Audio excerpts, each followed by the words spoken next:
Jug band music is just one of many genres of music that are out of fashion, barely remembered or heard of.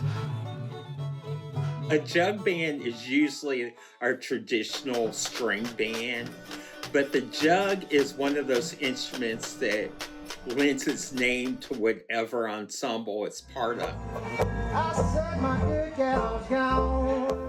Although jug band music isn't really popular today, it's similar to early country music as well that isn't necessarily popular today either, but things have grown out of it. I think jug band music and jug blowing in particular is a precursor to hip hop.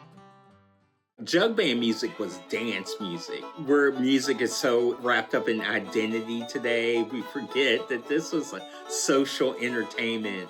You know, at the Jubilee, we call it the world's happiest music. I think it's important because it's a connection between older Black music and what's going on today. And then it's also a part of the story of American popular music that is just totally forgotten. This is a cookie tin. I guess you would call it a guitar, but my friend Trey makes guitars as a hobby, and so I took it over to him and he doctored it up and added some nice pieces to it, added a fretboard. This was a piece of barn wood, and he was able to sand it down and make it into a nice neck, and it turned out really well. This can all be taken down. Going to concerts, writing your own songs, making your own instrument is that next piece, I think, and really making you a part of it. It's definitely changed the way I look at music, how I hear music.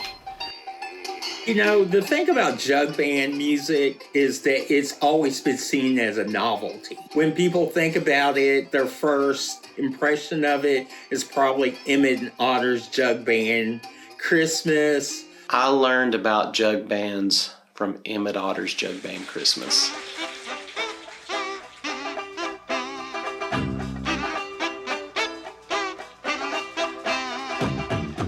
So the image of jug band music is really associated with good times and sort of party music. Of course, they have a jug. They have a washtub bass. They have a kind of a cigar box guitar and then a kazoo. And usually in a jug band you have that sort of configuration of instruments. So Emmett Otter's comes from a much later era, you know, going into the mid to late 70s into the early 1980s. By then, the 1960s jug bands had all established themselves in the earlier part of the 60s during the folk revival. It's also a reflection of sort of a post-hippie recreation of jug band music that was later than the earlier period from the 1920s. A lot of the imagery we get for the jug band, kind of the hillbilly thing, that comes from record companies. And in my book, I traced the practice back to West Africa.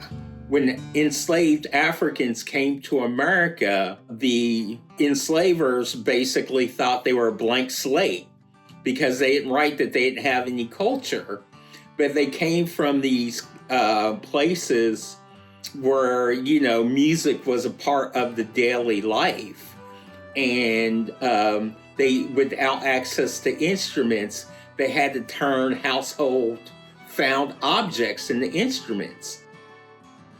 Although jug band music isn't really popular today, it's still alive.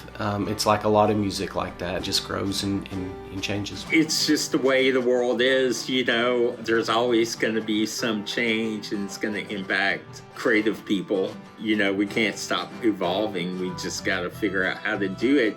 But I think that the revival of older folk genres and instruments is one response to that.